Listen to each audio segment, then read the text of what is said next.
Alright, so we're starting off our stream with our crazy chat right now. You know, you guys are going off in chat right now. We're starting off our stream watching a space video. Space is one of those things I could literally talk about for hours. This whole video is, how long is this video? This video is 19 minutes long. This might be one of my longest posts yet. I'm gonna probably have to cut a ton of this in the main edit. You ever just have one of those things that you're like obsessed about and you know like 500 facts about? Space is one of those things for me. So, yeah, what we're gonna do is we're gonna go ahead and get into it. The video we are watching today is called Space is Way Scarier Than You Think.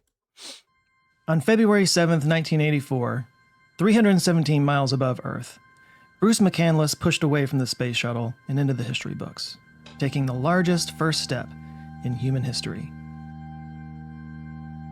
While Neil Armstrong's small step was a giant leap for mankind, Bruce McCandless's first test of the That is crazy to me. Look how like dark it is behind him. That's one of the scariest things about space, is that it's just darkness. And you know, this is like an old video and stuff, so maybe like the ISO or something wasn't turned up, so you couldn't really see the stars as much. But there's like, I don't know if he'll talk about it in this video, but in space there's like actual like voids just with no matter or anything in them. They're just void of any type of matter at all, and it's just only darkness. Like no stars, no galaxies, no, like maybe some planets or something, but any type of like matter gets pushed away from the void or like pulled toward other gravity that is,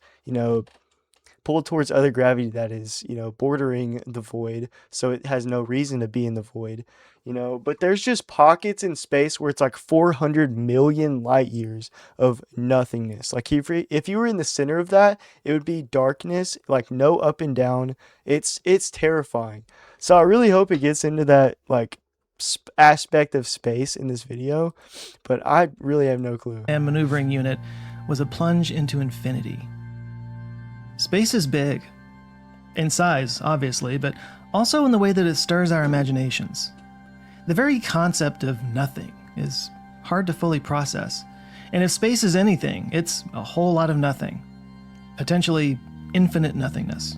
But at the same time, teeming with monstrous structures and energies beyond human comprehension.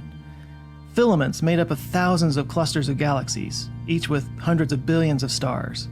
Areas of space so dense and massive that the rules of physics entirely break down. Another scary thing, I don't know if they'll talk about, like they just don't know what black holes are. There's so many theories about like what a black hole is, and there's nothing that they can possibly ever do to prove like that's what it is. They talk about there could be like a singularity in the center of it, but there's a other cool theory where it's like, like black holes could be portals into different universes and stuff, in different like multiverses, which is like actual like a possibility through wormholes and stuff. It's a bunch of physics stuff, but it's like so cool that they'll never know what a black hole has in the center of it, if there even is a center, like because it like warps human perception to even understand what a black hole is. Like mathematically, what they use to like determine what a black hole is something that has like infinite mass and infinite density in the very center. So it has so much like mass and so much density that has so much gravity that it literally light can't escape it. That's why a black hole is black. And I don't know if he'll probably won't talk about it, but this like part right here that goes over the black hole, like the ring that goes over the black hole, that's not like over the black hole. That's you seeing the light waves like warped by gravity from the other side get pulled over. That's insane to me. Like there's not two rings on a black hole. That's like this part right here that I'm pointing at on the screen. That's like light itself getting warped by gravity over top of it. So it's like that, what you're seeing isn't even there if you got there. And yet, when we look outside, we only see the very closest stars.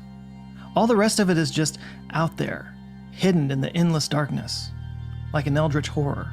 And despite that, or maybe because of it, we feel inexplicably drawn to it. From our earliest days, we explored the infinite darkness, looking for meaning. We used the stars to navigate, to guide our planting of crops. We imprinted our gods and mythologies into the patterns we saw in them. We may not have known what was out there, but we knew it was important. We invented eye-enhancing telescopes that reached through the darkness and found monstrous worlds we didn't even know existed. And now in the modern era, we've taken our first tentative steps into that void by packaging ourselves in suits and machines that simulate the conditions on Earth. And we can't survive in any of it. Our world, in this perspective, is a microscopic oasis in a never-ending inky void, as insignificant to the rest of the universe as a bacterium floating in the middle of the Pacific Ocean. Astrophobia is the fear of space, or astronomical objects. Astro from the Greek astron, meaning star, and phobia from the Greek phobos, meaning fear. So technically, astrophobia is the fear of stars. Space, yeah, I would be terrified of space, but I would want to go there. Like, I don't understand. Like, Molly in the chat just said, I would never go to space, not gonna lie. But I don't know. I would like want to go. Like, to me, it's like frustrating that we live in a time period where we will never see anything outside of our solar system ever.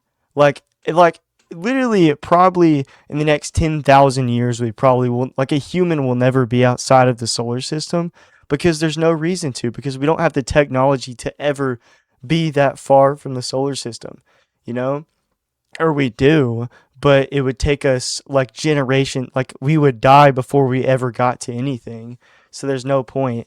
But it just frustrates me so much that we're in a time period where we can see so far and we can map so much in space, but we could never ever go there, like no matter how much we try.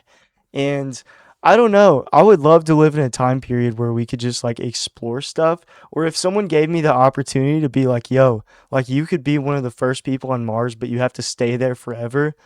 Bro, I would do that in a heartbeat. I would live on Mars forever. I'd be one of the first people on Mars because that's like one of the most biggest steps is what I'm saying. Like the moon was a big step because it was the first time that someone ever like stepped off a spaceship onto a different it was like a different world basically, you know, but it's not a planet. Stepping on Mars, you'd be the first person ever to do interplanetary travel and step on another surface of another like planet. Like that would be insane. I would love to do that. We include space and celestial objects as well. Objects like, say, the Mars moon Phobos. We literally have an object in the solar system named Fear. If someone from the city who rarely sees stars goes to the country or dark sky territory, they might find the immensity of a fully lit night sky to be overwhelming, even nerve-rattling. We might say that person has a touch of astrophobia. A believer in astrology might become nervous in the days when Mercury goes into retrograde. This could be considered astrophobia. Or the old idea that people go mad under a full moon, turning them into lunatics.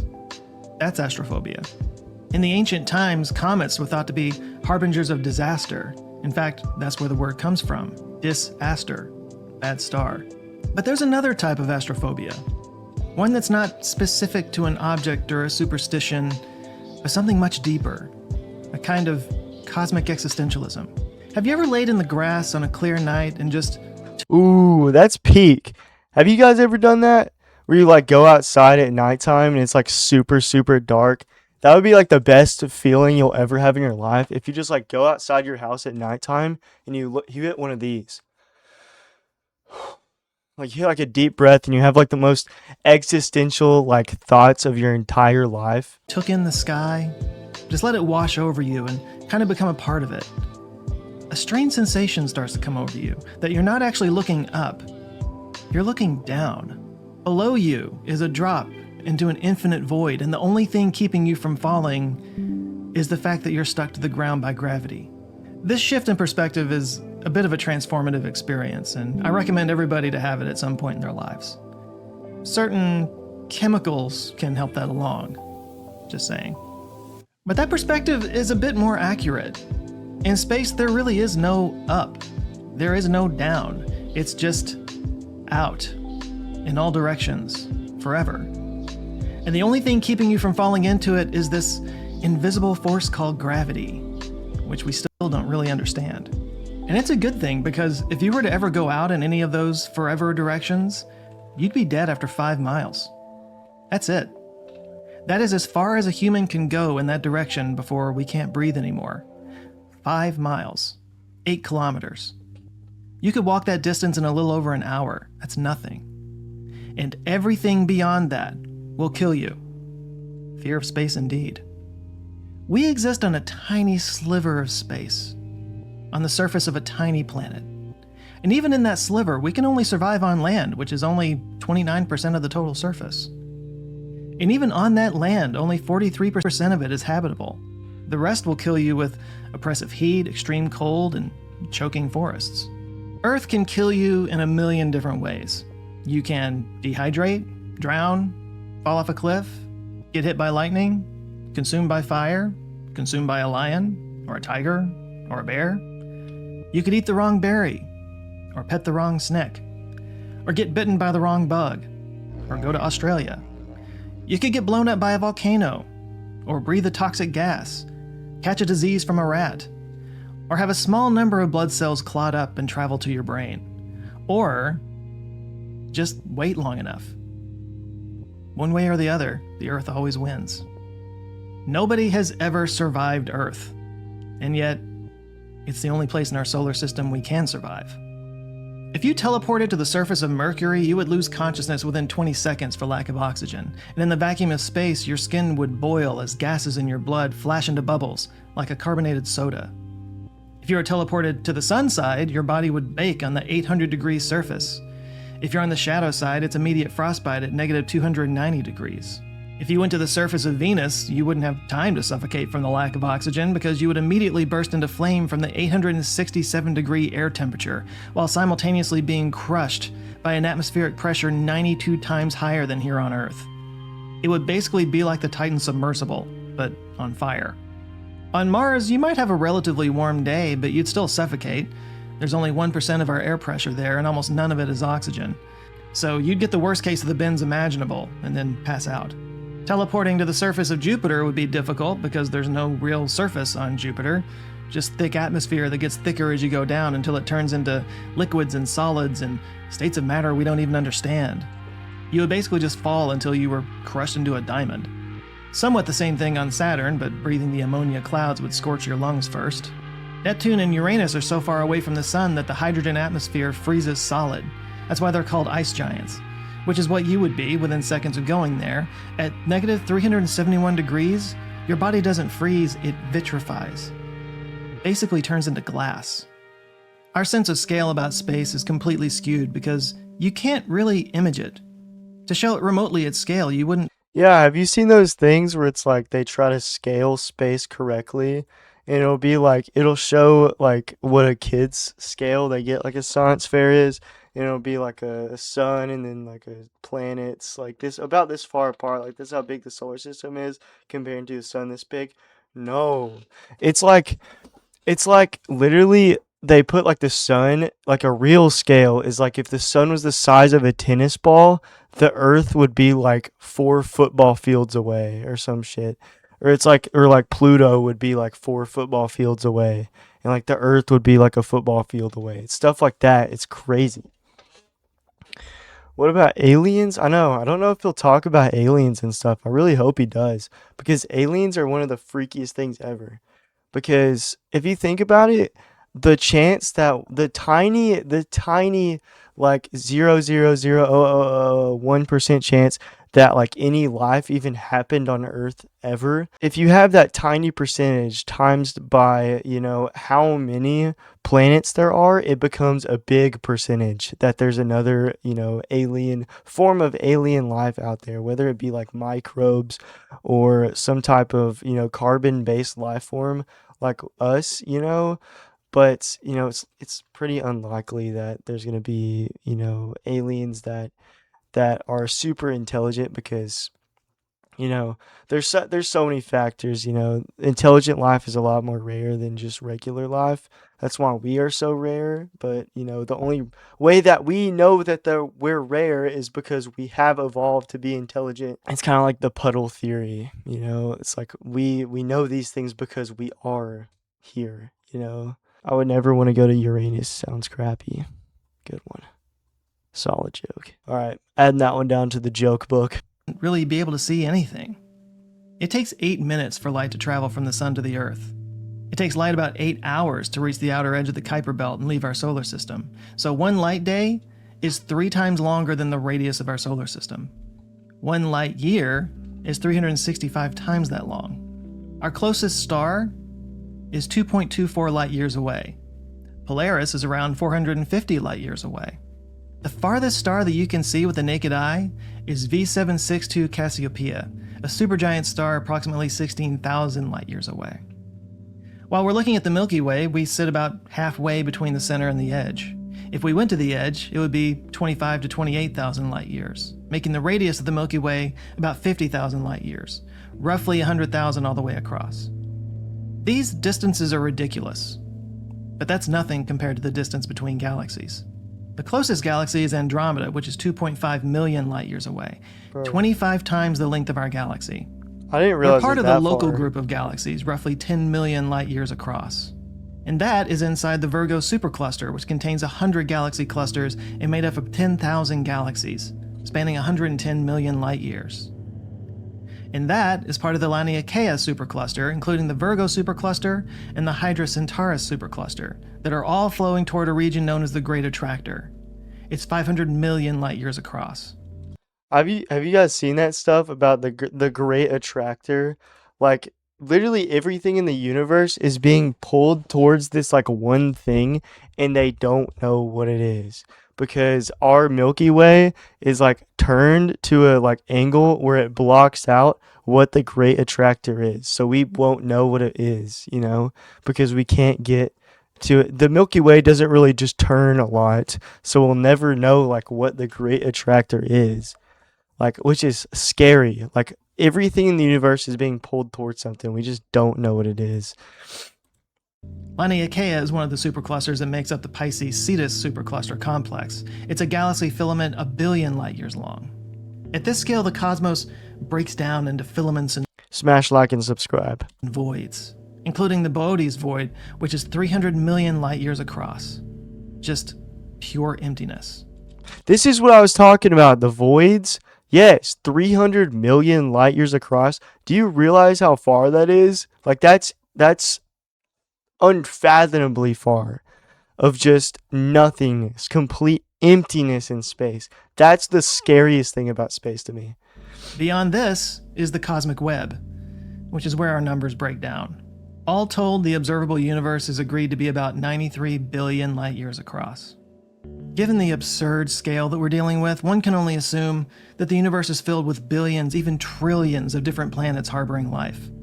If there is even a millionth of a percentage chance that life could evolve in another star system, the number would still be, well, astronomical.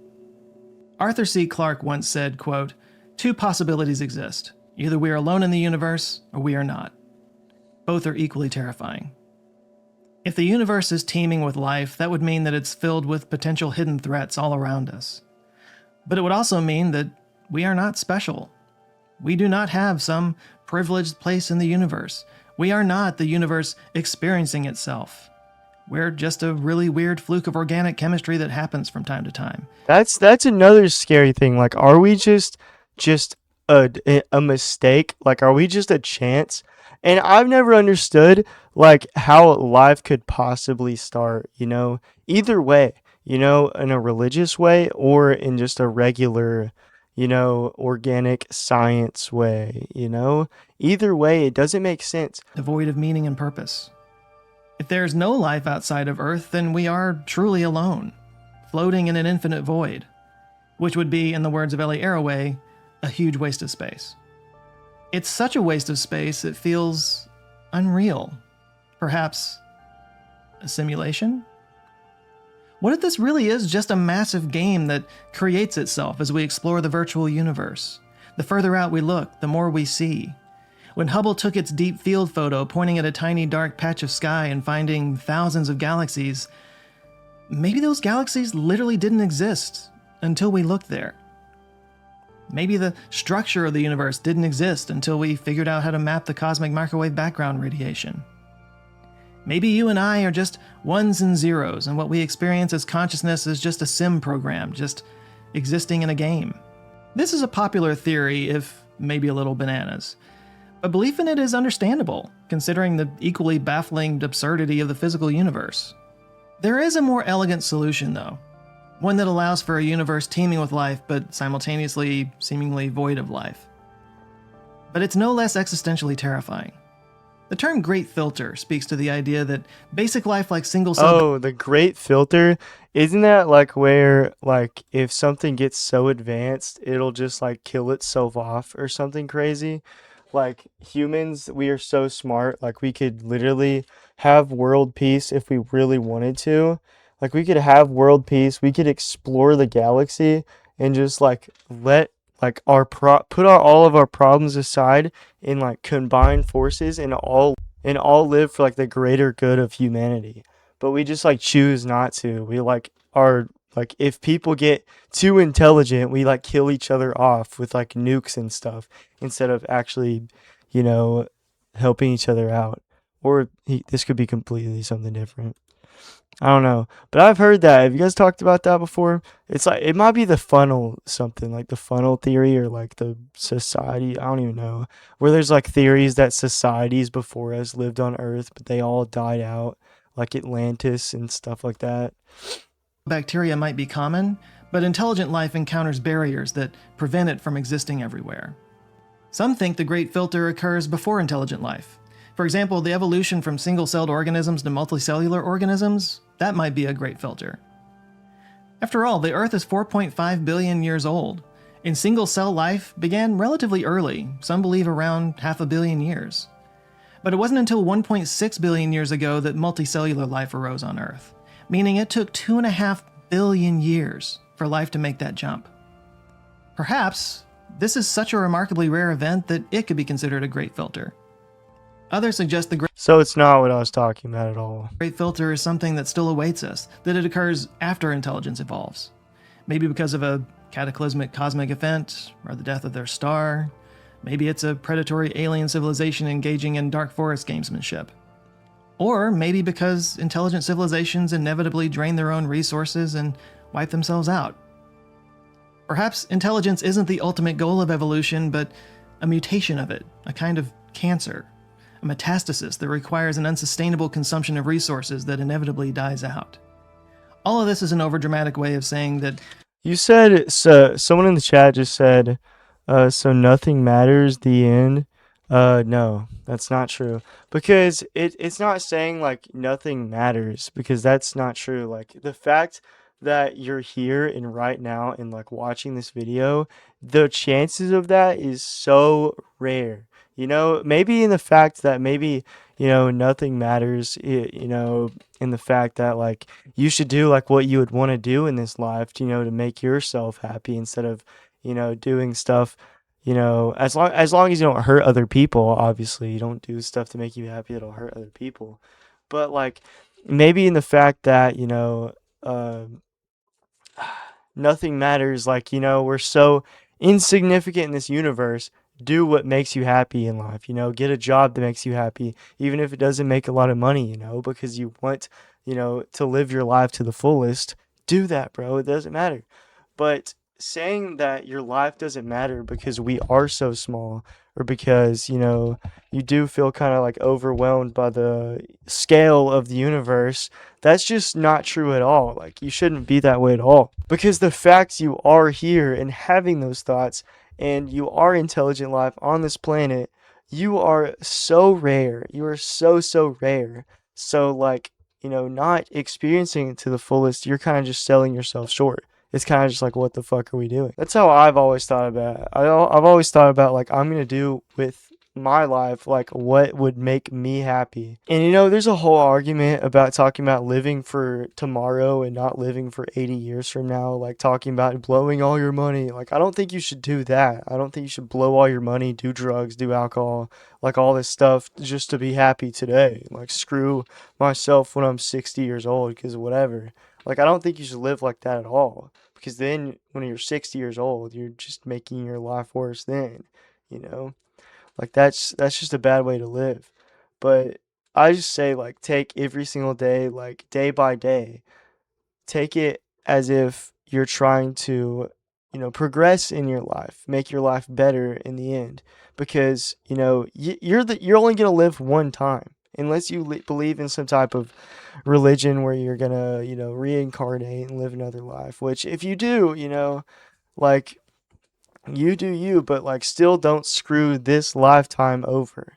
Because you only will live this lifetime one time. You'll only see these people who live around you one time, so experience it to the fullest and don't waste the time you have here. You are extremely lucky to be living here and now, and especially extremely lucky to be like living on this planet, at the time that we're living on this planet. Like imagine living in the Ice Age and getting attacked by, a saber-toothed tiger, or like getting impaled by a mammoth or something. That would suck pretty bad. But I don't know. Like, be happy where you're at, And if you're not happy where you're at, work towards having a better life.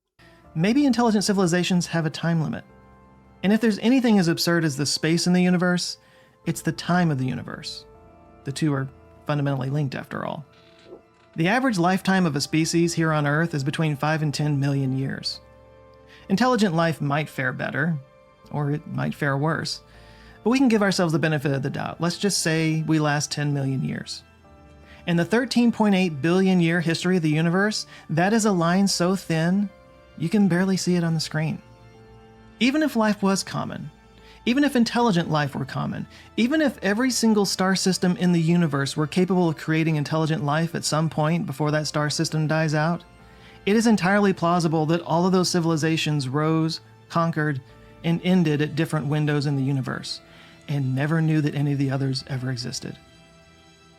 We, in our tiny, inconsequential oasis of the universe, are only here for a fleeting amount of time, and all we have is each other against the vast, consuming darkness. That's such a scary thought. Like the fact that other civilizations in the universe could have been like, a couple like stars away, and we would never know. We're gonna go to those planets looking for life and stuff, and be like, yo, like there's a burnt down city here, but we can't talk to any of them.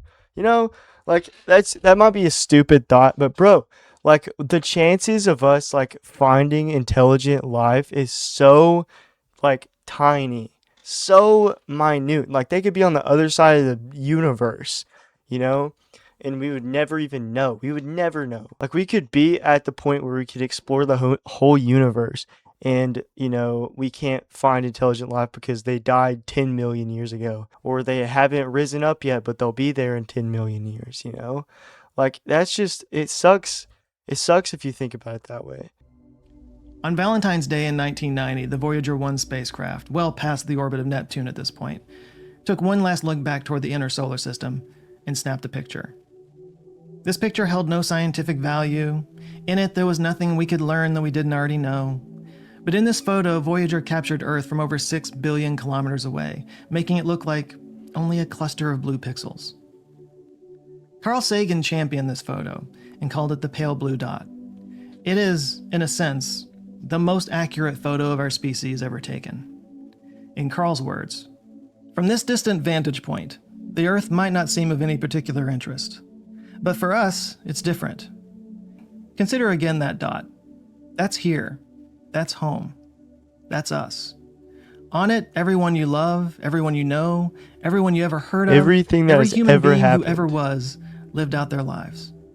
The aggregate of our joy and suffering, thousands of confident religions, ideologies, and economic doctrines, every hunter and forager, every hero and coward, every creator and destroyer of civilization, every king and peasant, every young couple in love, every mother and father, hopeful child, inventor and explorer, every teacher of morals, every corrupt politician, every superstar, every supreme leader, every saint and sinner in the history of our species lived there, on a mote of dust suspended in a sunbeam. The Earth is a very small stage in a vast cosmic arena. Think of the rivers of blood spilled by all those generals and emperors so that, in glory and triumph, they could become the momentary masters of a fraction of a dot. Think of the endless cruelties visited by the inhabitants of one corner of this pixel on the scarcely distinguishable inhabitants of some other corner. How frequent their misunderstandings, how eager they are. I am loving this video. I just want to say that. This video is amazing. Are to kill one another, how fervent their hatreds. Our posturings, our imagined self-importance, the delusion that we have some privileged position in the universe, are all challenged by this point of pale light.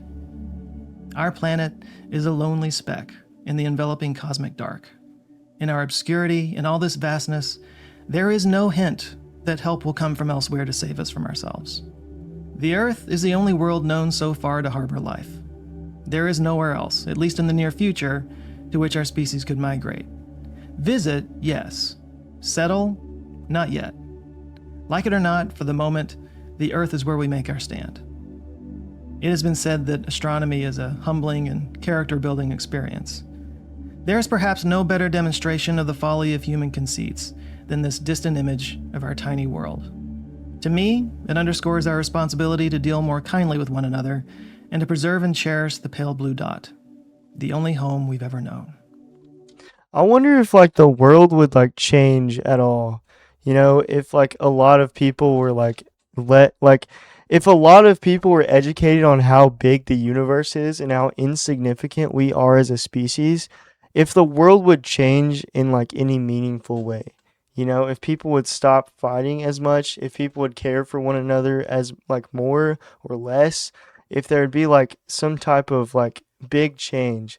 Because I feel like this is like knowledge that you semi have. You're like, yeah, we're like insignificant thinking about how big the universe is, but you don't really like see it in scale. We are so small compared to everything. So I feel like if people realize like how uh like insignificant we are, like if people would be more kind to one another because they're like, you know what, like this fight doesn't matter, this argument doesn't matter. Or if people would take that the opposite way and be like, you know what, if I steal it doesn't matter, if I destroy something, who cares, doesn't matter, you know. I wonder that. I wonder if like people got more educated on stuff like that, if it would have like a big change on things. Because I really wish, you know, this was common knowledge. I really wish people understood the vastness of space like that.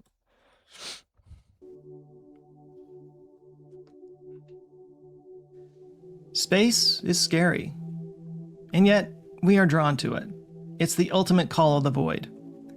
And with a renewed interest in colonizing the moon and new telescopes like the Vera Rubin telescope, we seek to expand our reach into the abyss. And maybe we'll get there. Maybe we'll wise up and outlive our species' life expectancy. Maybe we'll expand through the cosmos and find new homes on other worlds near other stars. Because in an infinite universe, anything is possible.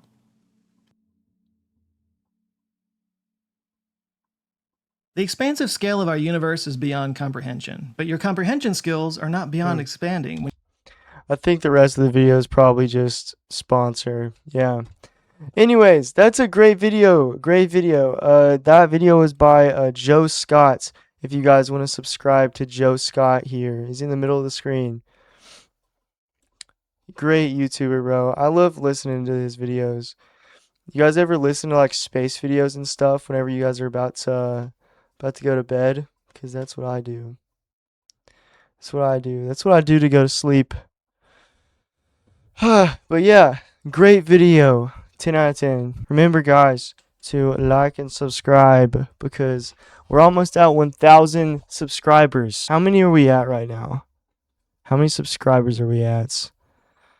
We are at still 983 subscribers. Once we hit 1,000, what should we do, guys? What should we do? What challenge or something?